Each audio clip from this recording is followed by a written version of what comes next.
TV series I've watched, one in particular I want to mention, has to be Your Friends and Neighbors, starring John Hamm, legendary actor, legendary actor, right? And obviously I fell in love with John Hamm the same way most of you guys fell in love with John Hamm, through his depiction of that guy he played in fucking Mad Men. Absolutely phenomenal actor in my personal opinion, has a great fucking range.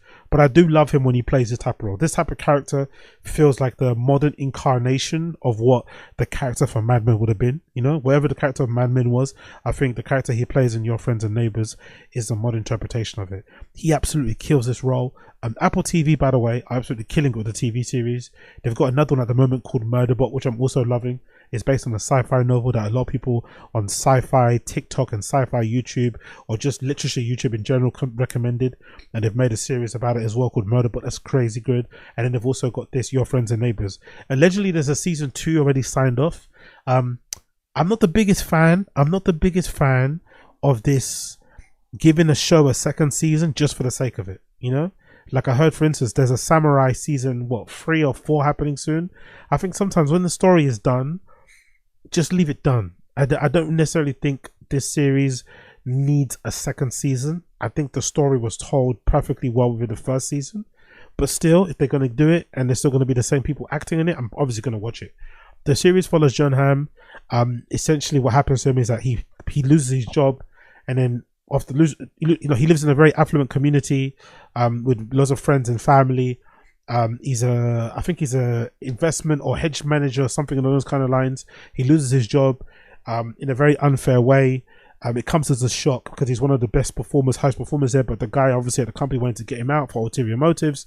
He loses it off the back of a sexual misconduct type of thing, which really wasn't what it was. And then his life kind of spirals as he tries to keep up appearances whilst also not letting people know that he lost his job, which I've never had in my life. Luckily, you know, also I've been unlucky enough to lose my job, right? Obviously I've had enough to lose my job, but I've never been in a position where I've had to hide the fact that I've lost my job. And I'd imagine that's probably quite common. I'd imagine quite a lot of couples, in quite a lot of families, that's quite common, especially for men. Men, myself included, are very prideful. You don't ever want to seem like you're down bad. You don't ever want to seem like you're needy. You don't ever want to seem like you're a loser or a bum. So you're going to keep up appearances, you know what I mean? So I can imagine a lot of men have tried the whole, like, I'm just going to pretend I've still got my job and go to work thing and apply for another job. And then when I get it, I'm going to, you know what I mean? But I don't think that works probably. It's probably better to just admit wagwan with your family, let them know what's happening. So you can all collectively kind of squeeze your belts a little bit and save some money. And then when the next opportunity comes. But in this type of society that this character John Hamm is playing, he has to do that. It's part of the appearances. He's part of a local members club. He can't stop paying that. He doesn't get rid of his Maserati. Then ends up having a faulty fucking boot. Loads of really funny things happen. It's quite really good. It's a really good series. I'm not going to lie. So many good performances throughout the entire thing. One of the best messages I kind of got away from this was just, and I think we all know this, I think you only kind of see this as soon as you get older. When you're younger, you're a little bit bewildered by people's actions, you know? When you're younger, you're way more bewildered. You're like, oh my God, I can't believe he or she did this and that. I can't believe it. I would never do X, Y, and Z. Da, da, da, da, da, da. But the older you get, the more you start to realize, oh shit, no, I could actually do that. If push come to shove, if times are really bad, I could see myself doing X, Y, and Z. It's like the idea of me kind of like, you know, empathizing or sympathizing with homeless people.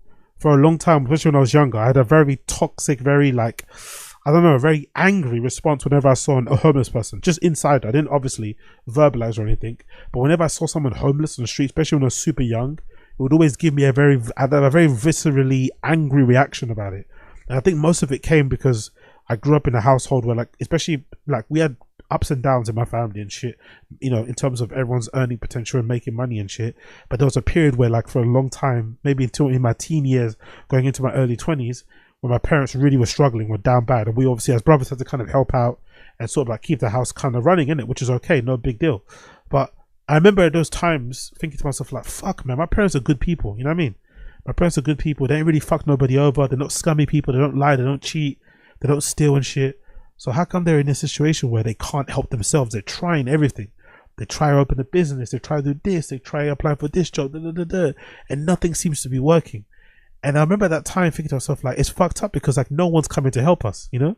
No one's coming to help you. No one's gonna save you. Even though my parents went out their way, especially to the chagrin of me and my brothers, we used to always hate it. The fact that my parents would be like, they would literally give their last £5, their last £20, and they'll send it to a relative in Africa because they were suffering. But then we were suffering at home. You know what I mean? We just about had electricity. We just about had gas. We'd had a fucking empty fridge, and my parents were sending money over to Africa. You're like thinking, fuck, man, we need this, isn't it? I need this. But then later on in life, you start to think that's actually still a good way to kind of go about doing life, isn't it? So no problem with that, no biggie. But I remember having a really visceral reaction to like people, you know, poor people on the street, and I think it's because of that upbringing, that childhood of like having no one come to save us. So I was thinking to myself, why do you get people to try and like, why do you deserve people to save you? You know, if I was a homeless person, I'd be like, hold on, why are you holding out your hand or holding out your tin cup when we had nobody to help us? You know, what makes you more deserving of help than us, type of thing. But then you mature and you get older, and when I became older and shit, when I got more wise, I started to realize, oh shit, I'm actually a couple of bad decisions, maybe 3 or 5 away from being on that street too. Don't get me wrong, I wouldn't want to do it. I wouldn't want to be there. I'll try my best to avoid it. But I could see a situation where 3 or 5 bad decisions could easily end up in that situation, especially if you've got no family. Because people forget how quickly that happens, especially someone like myself. Like, I don't really have much extended family in this country. Most of them are abroad and shit. So if 3 or 5 bad situations happen and I have nobody around me, touch wood, I'm going to be in that same situation. So I think this show kind of showed you how quickly your life can spiral off of things that happen that aren't necessarily your fault. Like, you know, I'm always a stickler for like everything being your fault. I kind of abide by the Jocko Willink extreme ownership mantra. Like, everything's your fault, everything was in your control. Whatever happens in your life, you can kind of fix. But sometimes there are some situations where it's generally not your fault. You end up in a situation, you're kind of dealt a bad set of cards, and you have to manage it. You have to manage what you're given, and sometimes you're given a shitty hand of cards and you have no other options but to do some fucked up shit, which is what Jon Hamm does in his show. He does some fucked up shit. He fucks over a bunch of people. He breaks a bunch of people's hearts. Like, one of the most heartbreaking scenes in this, actually, when it kind of comes to a head, one of the most heartbreaking scenes is when he's having dinner with his family, and also his agent, financial manager comes out too with their family, and they all have one big family dinner, right? 2 families joining together. They're in business, they're personally friends together, and then he goes to pick up something in his car, and as he goes to pick up something in his car, his business partner joins him too. And then as they're about to get something from their cars, some guy that he fucked over comes out in a car and rushes both of them and beats them both up to a point where they have to go to hospital. So a situation that he thought he had in control, a situation that he thought he was managing, now spilled over to the point where his best friend, his business partner, is now in fucking, you know, intensive care and shit, with a broken arm, swelling, in a coma, all this sort of mad shit. You're like, oh my god, all from just one bad decision. One bad thing happened in his life. He got fired. He tried to keep up appearances, and then suddenly it spirals to the point where his best friend ends up in hospital because it's his fault. You know, he knows it's his fault. That's one of the most heartbreaking scenes. Really, really heartbreaking. But it's really good series. Really recommend you check it out. Such a good cast of people, actors wise. Obviously, Jon Hamm smashes it. You know, I think, what's her name? I forgot. Maybe I'm just, you know, no, I forgot, but I didn't really know. And I got reminded just how much of a dimey fucking Olivia Munn is. I know she might be a bit of a psycho. She's got a bit of psycho girl energy eyes about her. But Olivia Munn is a dime piece. God almighty, dime piece. So definitely check it out for Olivia Munn in general. But my favorite performance of the entire series, my favorite performance has to come from the character that plays Jon Hamm's sister. Her name, right? Lena Hall. This woman kills it. This woman has the best character in the series. Lena Hall, who plays Ali, who plays Jon Hamm's character, Coop's sister. She absolutely kills it. She's like I think she's bipolar or something like that. Struggling artist who kind of Jon Hamm's character has always supported.